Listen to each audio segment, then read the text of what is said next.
Жақсы оқушылар, бүгінгі сабақты бастаймыз. Кітап дәптерlerimizi ашамыз. Өткен сабақты қайталау мақсатында Wordle платформасынан сұрақтарға жауап береміз. Барлығымыздың назарымыз экранда болсын. Трапеция дегеніміз не? Өткен сабағымыз бойынша пысықтайық. Трапеция дегеніміз не? Кім айтады? Экранда екі жауап берілген. Қарама-қайшы екі қабырғасы параллель, ал өзге екі қабырғасы параллель емес болып кеткен төртбұрыш. Екінші жауабымыз қос-қостан қабырғалары параллель болып келетін төртбұрыш. Қайсы жауабымыз дұрыс? Айта ғой, аяғым. Кем? Қарама, қарсы. Айта ғой жауабымды. Қарама-қайшы екі қабырғасы параллель, ал өзге екі қабырғасы параллель емес басады. Жарайсың отыра ғой, дұрыс. Келесі сұрағымыз, дәл осылай жауап береміз. Трапеция өмірде қайда пайдаланылады? Бірінші жауабымыз тақияның пішінін алу үшін пайдаланылады. Екінші жауабымыз юбканың пішінін алу үшін пайдаланылады. Кім жауап береді? Анел. Кем? Жауабымыз юбканың пішінін алу үшін. Жарайсың, дұрыс. Келесі сұрағымыз. Үшбұрыштың орта сызығын қалай табамыз? Бұл да өткен сабағымыз. Үшбұрыштың бүйір қабырғасының жартысына тең, үшбұрыштың табан қабырғасының жартысына тең. Қай жауап? Ерғана келемі? Үшбұрыштың қабырғасының басамы. Жарайсың. Жақсы оқушылар, өткен сабағымызды қайталап болсақ, енді сіздерге ой қозғау ретінде мына суретке назар аударыңыз. Мына суретте не көріп тұрмыз оқушылар?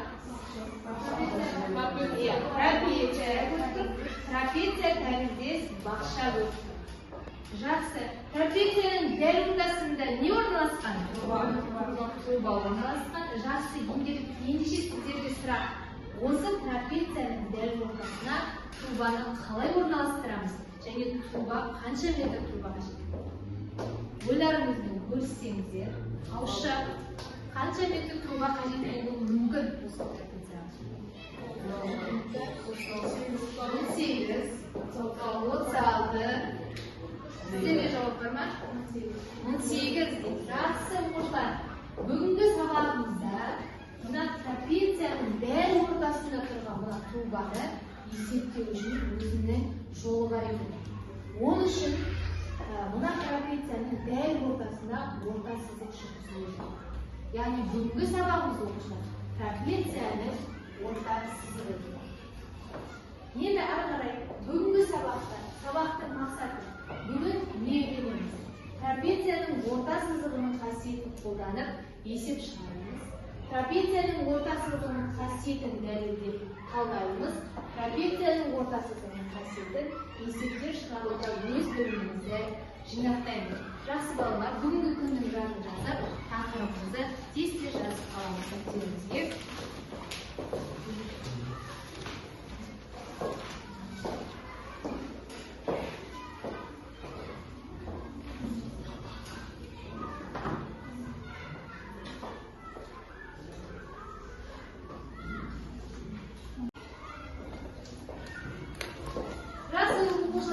Жазып болсақ, назарымызды экранға аударамыз. Бүгінгі сабақ трапецияның орта сызығын Blendle қосымшасынан платформасынан тыңдаймыз.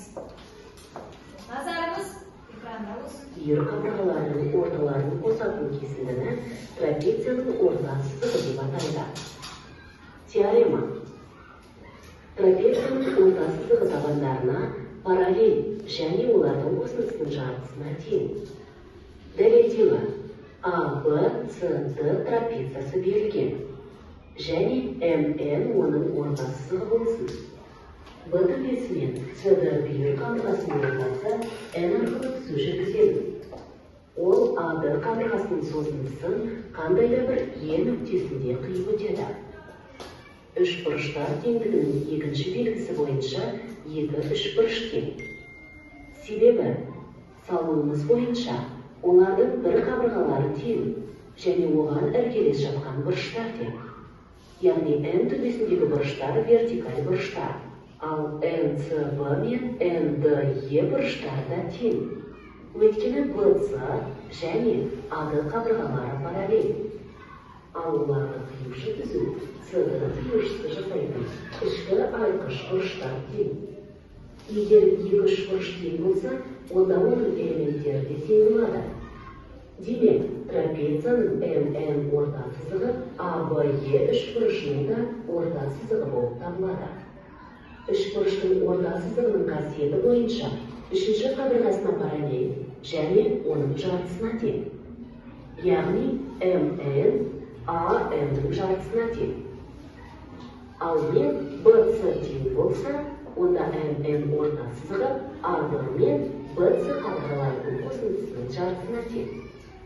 Сонымен теорема дәлелденді. Жақсы оқушылар. Трапецияның орта сызығын қалай тапқан? Кім айтады?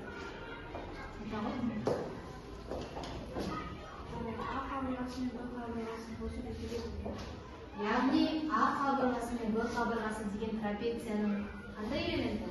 Табаны, иә? Екі табанын қосып, екіге бөлу арқылы біз трапецияның дәл орта сызығын табады екенбіз. Түсінікті ме? Экранда берілген формулаларды дәптеріңізге жазып аламыз. Жаңа сабақты пысықтау ретінде білімдер қосымшасынан жаттығулар орындаймыз. Тақтаға назар аударамыз. Екінші жаттығу трапецияның табандары 3 және 2 см. Трапецияның диагоналдарының ортасы қосатын кесіндінің ұзындығын табыңдар. КЛ АБЦД трапециясының және АД үшбұрышының несі болады? Орта сызығы. Келесі үшбұрыштың қай қасиеті бойынша? Орта қасиеті бойынша КЛ тең болады ДЕ бөлінген 2. Яғни АБ және ДС қабырғаларының қосындысының жартысына тең. Жақсы оқушылар, тексере қояйық. Жарайсыңдар, барлық жауабымыз дұрыс екен. Оқушылар, келесі тапсырмамыз бірінші тапсырма жеке жұмыс, яғни жеке өзіміз орындайтын боламыз. Қалған дәптерлерді ашып орындайсыңдар. Берілгені АБЦД трапециясы берілген, БС қабырғасы 12 см, АД қабырғасы 16 см, орта сызығын табамыз. Орта сызығының формуласы қалай еді?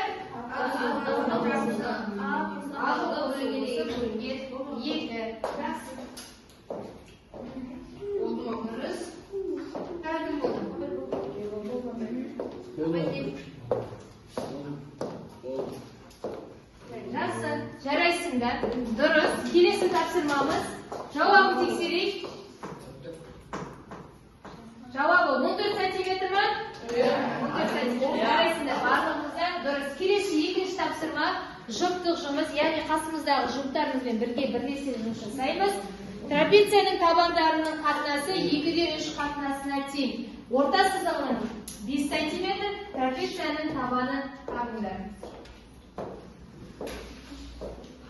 Жұптық жұмыс қасымыздағы көршілерімізбен бірге ақылдасып шығарамыз. Табандарының қатынасы 2-де 3, орта сызығы 5 см.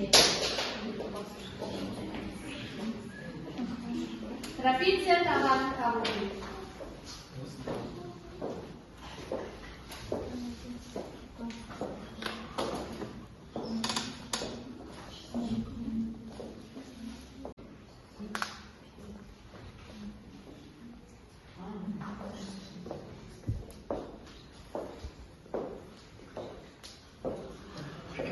Тағы болғаныңыз бар ма?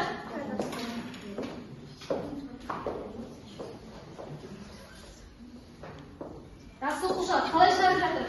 2-де 3 қатынасы десе қалай аламыз? 2х және 3х. Екеуінің қосындысы нешеге тең? 5 см. Яғни теңдеу құрамыз. 2х қосу 3х бөлінген 2 тең болады 5 см. Келіңдер, кім тақтаға шығады оқушылар? Тақтамен жұмыс жасайық. Кім шығады тақтаға? Кел, аяғы келе. Тақтаға шығарайық. Орын.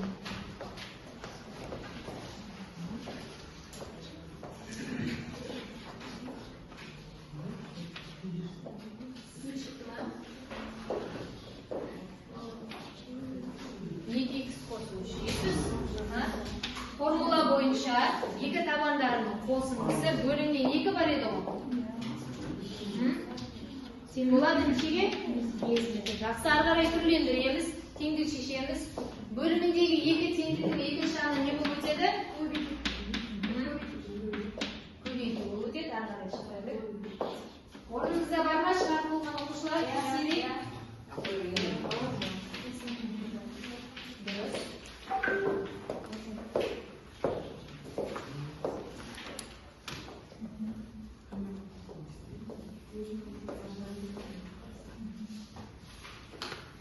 Табандарының ұзындығын неше шықты? X-іміз 2 метр метрейік. Енді екеуінің қатынасы 2x және 3x деп тұр ғой. X-іміз 2 метр болса, бір табанымыз неше болады? Жазаға 4. 2 көбейту 4. Екінші табанымыз 3 көбейту 2. Жақсы, жарайсың, отыра ғой. Ары қарай жауабын тексерейік, оқушылар. Дұрыс па?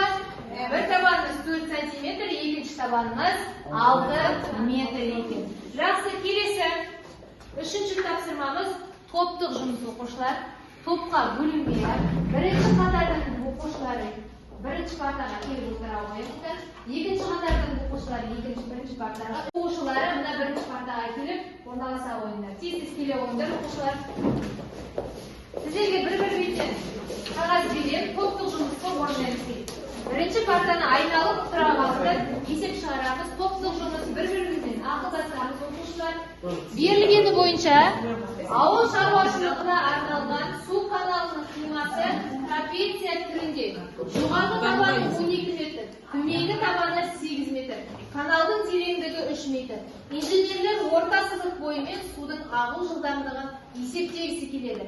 Сонда бірінші сұрағымыз орта сызықтың ұзындығын табасыңдар. Екінші, егер судың жылдамдығы 2 метр секунд болса, орта сызық бойымен 15 секундта су қанша метр қашықтықта өтеді? Ал кеттік, уақыт кетті, оқушылар, тез-тез. 5 минут уақыт беріледі.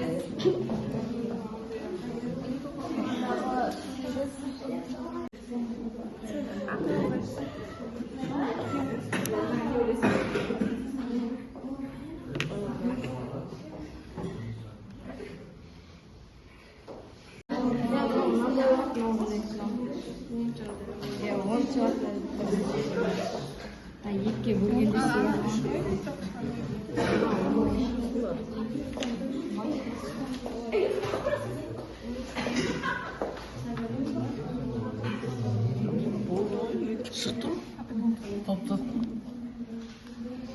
Жауабын тексереміз оқушылар.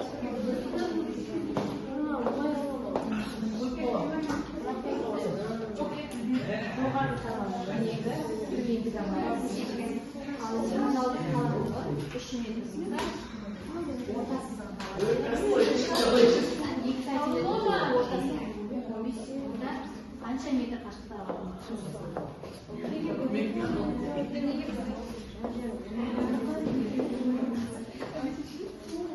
жақсы балалар, уақыттарың аяқталды. Тақтаға қай топ шығады? Кім бітірді? Келе ғой, 2-3 топ. Тақтаға түсіндіріңдер. Тақтаға сызсыз басымсыз.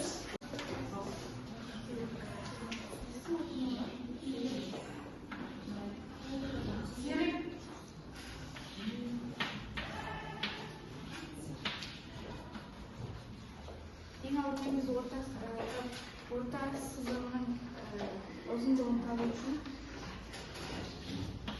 формуланы жазамыз. Қандай даусын тапсырған шығар? Формуласын орнына әріптер орнына сандастырып шығамыз. 12 қосылған 8 бөлінген 2. астында символдары неше шығады? 10 шығады. Содан соң Трапецияның орта сызығын сызып жазып қоямыз. Орта сызығымыз бізде 10 сантиметр. Екінші сұрағымызға жауап. арақашықтықты табу үшін бізге уақыт пен жылдамдықты бөлісу керек. Сол үшін біз 2-ге 15 бөлеміз. Сонда арақашықтық 30-ға тең. 30 metrga teng. Жақсы, жарайсыңдар. Екінші топ. Жауабын тексерейік. Дұрыс па? Трапецияның ұзындығы 10 метр, ал қашықтығымыз 30 метр. Жарайсыңдар. Екінші топ. Дәптерлеріңізге жазып аламыз. Ашық дәптерлеріңізге жазып аламыз. Тексерсіз.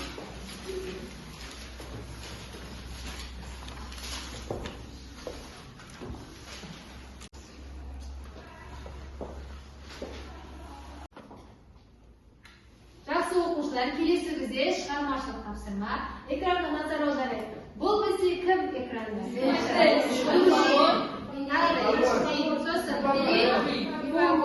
Сосын Евклид. Жақсы оқушылар. Бұл бізде Пифагор атамыз. Пифагор атамыздың бізге арнайы есеп болатты, соны тыңдаймыз. Айдос жаңа жыл мерекесіне орай өз үйінің шатырына жарық шамдарын ілгісі келді.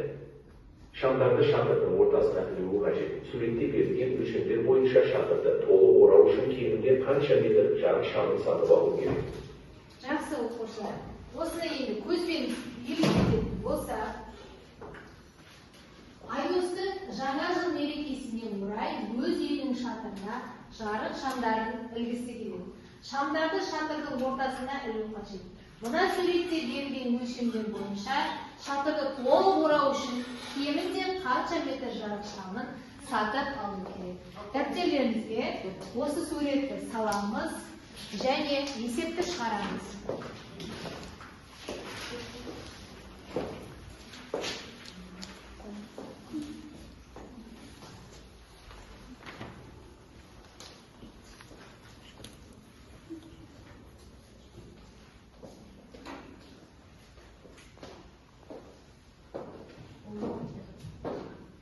Жақсы. Мына суретті бері қарай назар аударайықшы. Мына суретті мына жағында қандай фигура орналасқан? Трапеция. Ал мына суреттің мына жағында үшбұрыш. Яғни біз өткен сабағымызда үшбұрыштың орта сызығы мен бүгінгі сабағымыз трапецияның орта сызығы. Орта сызықтары не үшін керек балдар? Себебі Айдос мұның дәл ортасына не жүргізеді? Жарық шамдары жүргізеді екен. Жақсы, сонда бірінші мына трапецияның орта сызығын табамыз, екінші мына үшбұрыштың орта сызығын табамыз. Дәл солай екі орта сызықтарды қосып, жарық шамдарының ұзындығын табады екенбіз.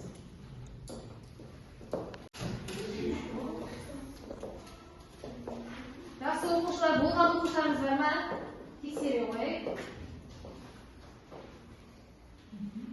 Тағы да. Кім болды?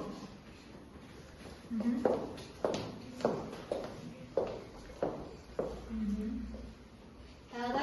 Кім болды?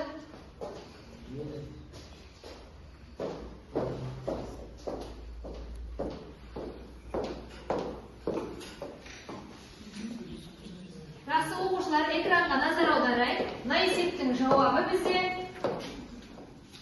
24 метр екен.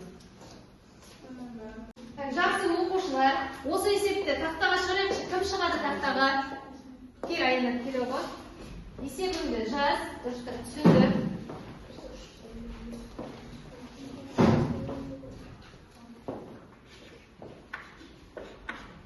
Айтып сөйлеп тұрамыз, жазып тұрамыз. Трапецияның бергі жағында А мен бұны қосамыз. Екі табаны қосып екіге бөлеміз. Үшбұрыш бар, үшбұрыштың ортасы да бар. Екеуі бар. Келесі трапеция. Трапеция бар, үшбұрыш қой екінші әңгіміз. Үшбұрыш ортасы да бар.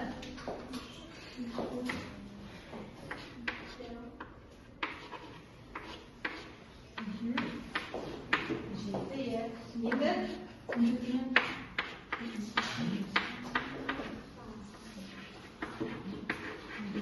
барлығы бізде 24 метр. Жақсы, жарайсың, отыра ал.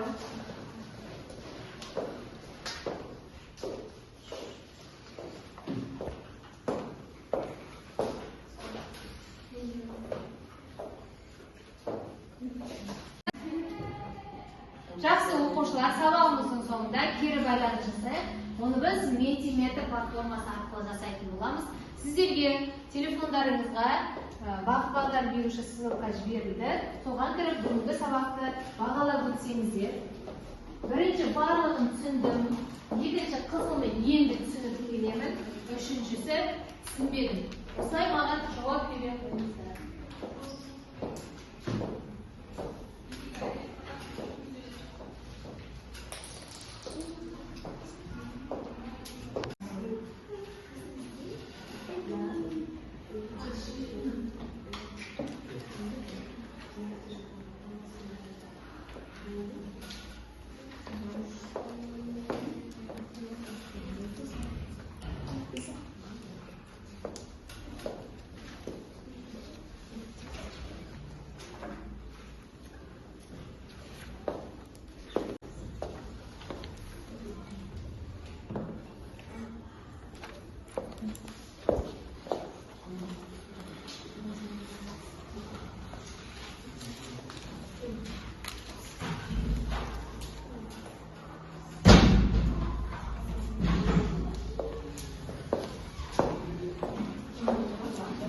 Міне оқушылар, бастапқы 2 дауыс берілді. Ары қарай дауыстарыңызды осылай бере беріңіздер, сабақтан кері байланыс ретінде.